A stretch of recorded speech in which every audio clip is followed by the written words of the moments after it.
গরুর মাংসেরও হার মানাইবো সেম প্রসেসিংয়ে যদি মুরগি রান্না করা হয়। আমি সম্পূর্ণ হাড় ছাড়া এক বাটি মুরগি নিছি। তো ছোট ছোট পিস করে কাটি লাইলাম। কাটিয়া আমি ভিডিওর মাঝে একটু ম্যাজিক করলাম। দেখতেই পারা কিতা ম্যাজিক। ম্যাজিক শেষ হওয়ার পরে আমি মুরগির মাংসটারে বালা করে ধুই লিছি। ধোয়ার পরে এখানে আমি দিমু লবণ, হলুদের গুঁড়া, মরিচের গুঁড়া আর গরম মশলা। তারপরে দিছি কর্নফ্লাওয়ার দিয়া চুলার মাঝে আমি কড়াই বয়াই দিমু। কড়াই বয়াইয়া আমি দিলাইলাম সয়াবিন তেল। তেলটা গরম হওয়ার পরে আমি দিমু মাংস, যেটারে আগে থেকে লবণ মরিচ সবটা দিয়া রাখছিলাম। একটু তেলের মাঝে মাংসটা আমি ভাজা ভাজা করে লাইমু, বেশি ভাজতাম নাই, হালকা ভাজমু।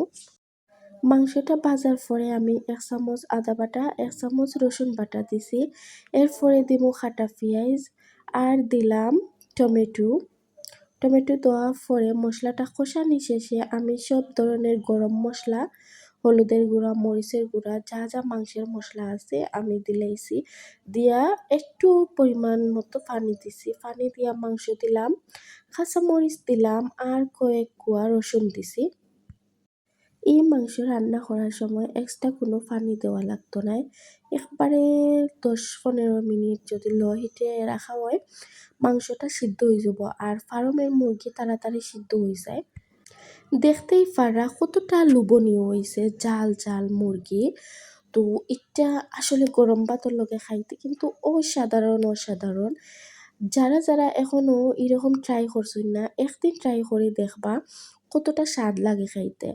আসলে আমি নিজে রান্নার পরে খাইয়া এত ভালো লাগছে, যা বোঝানি যাইতো না। আমি তো আর কোনো সময় রান্না করতে হইলে সেম প্রসেসিংয়ে ওরকমও রান্না করবো। ভিডিওটা এই পর্যন্ত। আসসালামু আলাইকুম।